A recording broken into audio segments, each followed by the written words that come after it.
Exactly 3 years ago, Russian troops entered Ukraine with the aim of forcing Kiev to halt military attacks on the Donbas republics to ensure its own security and dismantling a regime that fostered the growth of neo-Nazism in the country. Due to the West's support for its proxies in Kiev, the conflict has dragged on, and Russia's military operation has reshaped perceptions of what a modern armed conflict between two large armies, each with its own strengths and weaknesses, should look like. In this video, we revisit the events of the past 3 years, reflecting on the significant developments along the front lines.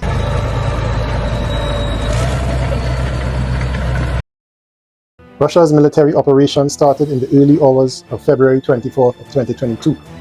Troops were deployed to Ukraine from 7 main directions: towards Kiev along the right bank of the Dnieper River, towards Chernigov, Sumy, Kharkov, and the north of the Lugansk People's Republic, and from Crimea via 2 routes, one via Perakop towards Kherson and the Kakhovka Dam, and another through Shongar towards Melitopol. Landing forces were also deployed. Amphibious forces landed on Snake Island in the Black Sea, and airborne forces landed at Gostomel Airport near Kiev. At the same time, massive missile strikes struck pre-identified targets all over Ukraine. Air defenses were suppressed, communication nodes were disabled, fortified command posts, weapon depots, fuel storage facilities, and oil refineries were destroyed. One missile even struck the call center of Ukraine's Center for Information and Psychological Operations near Kiev.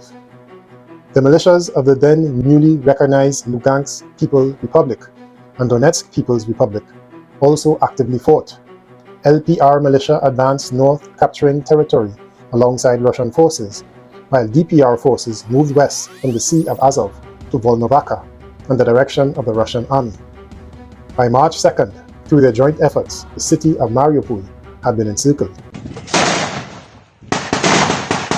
However, the primary mission assigned to the LPR and DPR militia units was to engage and neutralize the armed forces of Ukraine along the most heavily fortified section of the line of demarcation, what had essentially been the border between the DPR and Ukraine since 2015, which stretched from Toretsk through Donetsk and to Ugledar.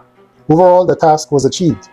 The Ukrainian command struggled to maneuver the main forces of the AFU, and with a few exceptions, offered little resistance during the first 2 weeks of fighting.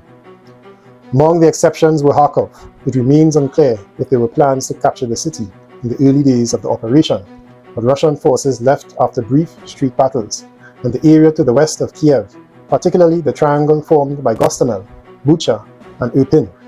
The Russian command did not intend to seize Kiev. The group in Gostomel aimed to block the city from the west. Due to indiscriminate Ukrainian artillery fire, many civilians lost their lives in Bucha, a fact that the Ukrainian side later attributed to the Russian army. In Gostomel, a Ukrainian missile strike destroyed the An-225 Mriya, the world's largest cargo plane. The successful operations of the Russian armed forces included the capture of the Kakhovka Dam and the bridge over the Dnieper River in Kherson on February 24th. Following that, Russian forces advanced north, passing through Kherson without entering Mykolaiv. The columns halted and eventually turned back a short distance from the South Ukraine nuclear power plant. In addition to Kherson, the southern areas of the Kherson region and Zaporizhia region, as well as the city of Melitopol and the port of Berdyansk, were occupied during the first week. On March 3rd, as part of a swift and nearly bloodless operation, the Zaporizhia nuclear power plant came under Russian control. The city of Energodar was captured without a battle. During this period, the Russian army acted in a highly maneuverable and dispersed manner. Aside from the Donbass, there was virtually no front line. As military columns advanced, they often left only isolated checkpoints behind them, or even unmonitored territory. For example, Russian forces didn't enter the city of Chernigov, opting instead to pass through Sumy several times. The roads were under the nominal control of the Russian army, but it wasn't consistent. This situation could not last long. By early March, Russian forces in northern Ukraine began to suffer significant losses due to semi-partisan attacks launched by territorial defense units and hastily assembled reserves of the AFU. Using light armored vehicles and often simple civilian cars, they systematically targeted Russian supply columns. After the failed negotiations in Istanbul, Russian troops were withdrawn from Kiev, as well as Chernigov and Sumy regions. They were redeployed to Kharkov and Donbass to bolster combat formations and create a front line. This was done in the first days of April of 2022. So today's video will be a bit different because it is not a frontline update, but a recap of the 3-year-long special military operation in Ukraine, how it progressed on the ground, and how it has changed warfare, perhaps forever.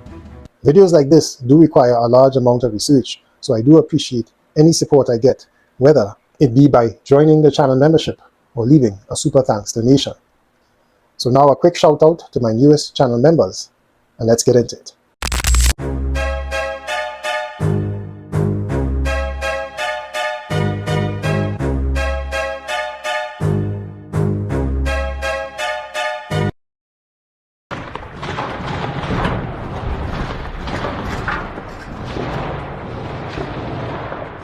Lacking the ability to advance along the entire front, the Russian army switched to defense in most areas.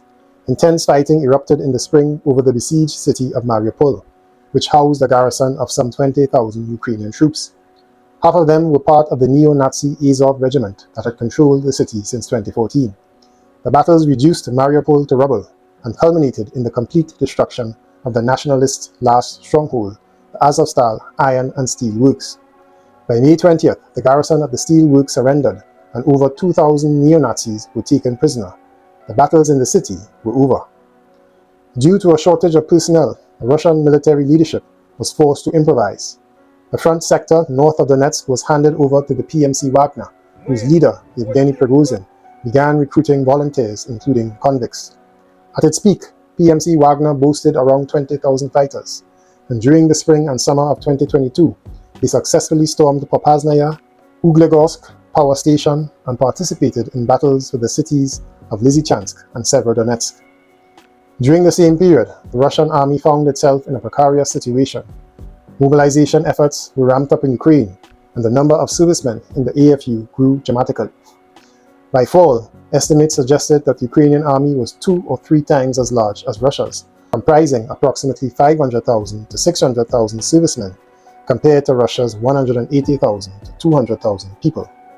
This lack of troops prevented Russian forces from establishing a solid front line, as prescribed by military doctrine, and defense remained patchy in several areas.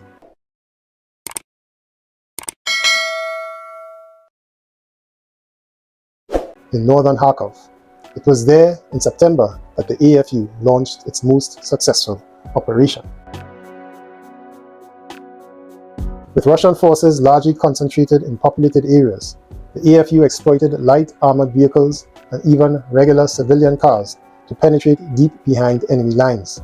Without engaging in direct combat, they quickly took control of vast territories, forcing Russian garrisons to flee to avoid encirclement. In just a few days, the AFU advanced 70 to 80 kilometers along a front stretching 130 kilometers, capturing the towns of Izium, Kupiansk, Liman, and Vovchansk.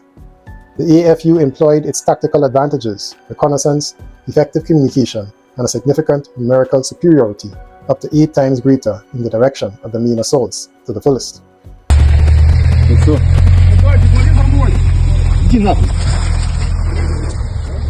The Ukrainian offensive near Kherson did not unfold as successfully. Throughout the spring and summer, the Ukrainian army struggled to advance toward Kherson along the road to Mykolaiv and attempted to cross the Ingulets River, which had become an improvised front line to the northwest of the regional center. During the summer, NATO began supplying the AFU with artillery, particularly Western HIMARS rocket systems, which proved most effective in Kherson region. The supply line for the Russian forces in Kherson relied heavily on 2 crossings, the Antonovsky Automobile Bridge and the Kakhovka Hydroelectric Power Station Dam. Both were subjected to daily missile strikes, and over time, the bridge became completely unusable. 2 pontoons were set up, while the dam operated intermittently as a crossing point. As a result, by late October 2022, the Russian command made the difficult decision to fully withdraw from the right bank of the Dnieper, including the city of Kherson. The Russian forces faced personnel shortages and significant supply challenges. After the terrorist attack on the Crimean Bridge, and amid the looming threat of a Ukrainian breakthrough toward the Sea of Azov in September and October of 2022, Russia announced partial mobilization, calling up to 300,000 troops. This was undoubtedly one of the most challenging periods for Russia. The partial mobilization and urgent military reforms allowed Russia to stabilize the front, leading to a relatively quiet period during the winter and spring. The only hotspot, but an intense one, was Artyomsk, called Bakhmut in Ukraine.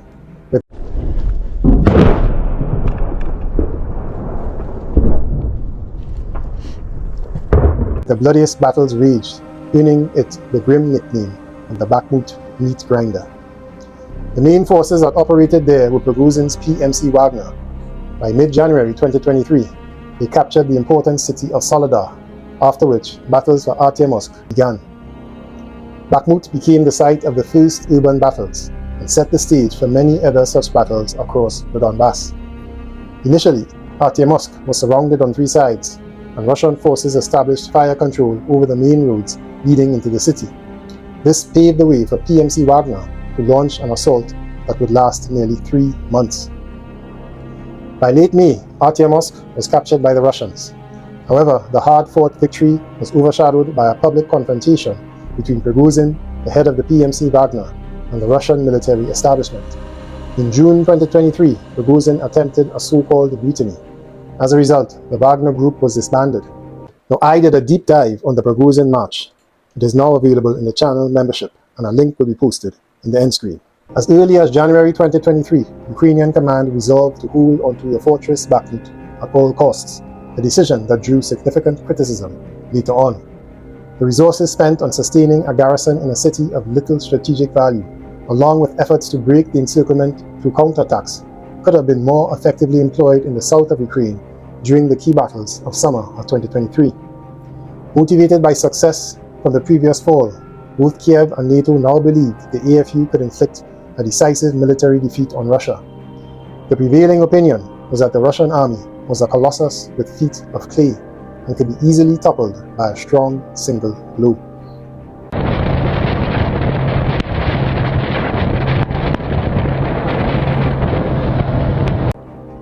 The area north of the Azov Sea was chosen as a target for such a blow. The plan was to cut the so-called land corridor connecting mainland Russia with Crimea, which would force Putin to withdraw troops from the southern Kherson and Zaporizhia regions, and potentially even from Crimea if the Kerch Bridge were damaged again. The open steppe was suitable for tank movement, and the area was sparsely populated, so it seemed like it could be a good plan. The offensive was to be carried out by an assault guard, 10 new brigades equipped with Western weapons. Current information suggests that the plan involved using 2 or 3 heavy brigades to breach Russian frontline defenses at 2 points. Following this, an additional 1 or 2 brigades would expand the breaches and allow high mobility units to push through, followed by regular Ukrainian forces. To further weaken Russian defenses, airborne operations were also planned along the lower reaches of the Dnieper River. If it were successful, the operation would have mirrored the Kharkov offensive. In just a few days, the Ukrainian army could have reached the Sea of Azov, forcing the Russians to flee. This would have only slightly expanded the front, and the area could have been effectively defended by leveraging the AFU's overall numerical superiority. It is worth noting that if it were carried out in the summer or fall of 2022, this plan may have had a better chance of success. However, the Russian command was not caught off guard, it was prepared. The partial mobilization in the fall had balanced the number of troops on the front lines, and since Ukraine and the West openly discussed the upcoming counteroffensive throughout the winter, Russia concentrated its fortification efforts in the southern sector.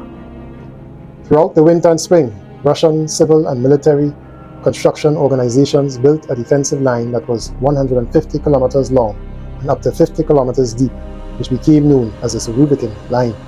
It helped the Russian General Staff carry out a strategic defensive operation. Ukraine's counteroffensive began on June 6, but quickly went awry. Just a day earlier, the Kharkovka hydroelectric power station dam collapsed, while the resulting wave washed away Russian fortifications on the southern bank of the Dnieper River. It also made it impossible for the Ukrainians to cross the river. Ukrainian forces launched their assault in 2 directions, near Robotyny and at the so-called Mezhsky Bulge, south of the Lika Novoselka. However, the attack faltered The German-made tanks hit mines, while immobilized Ukrainian armored columns were attacked from the air and pre-established firing positions.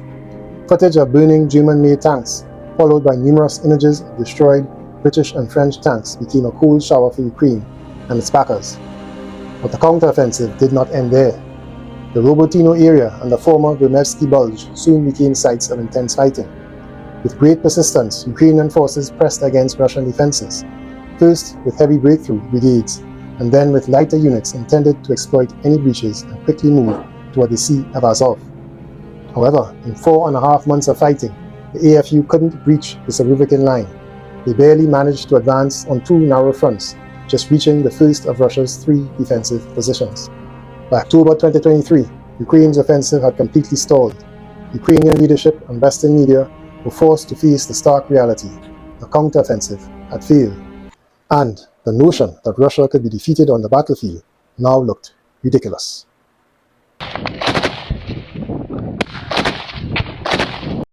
Now stay tuned for part 2 of the recap, which will cover the period from October 2023 to February 2025. I avoid any of my own theories about certain battles in this synopsis, as I try to keep it objective and impartial. However, I do deeper dives into the battles of Kherson, Kharkiv, and the Prokhorzhyn March in the channel membership videos. So if you enjoyed this content and you want an explainer of what you get in the channel membership, look at this video here. And if you want the latest report on the recent Sumy offensive from the Russian armed forces, then check this video out up here.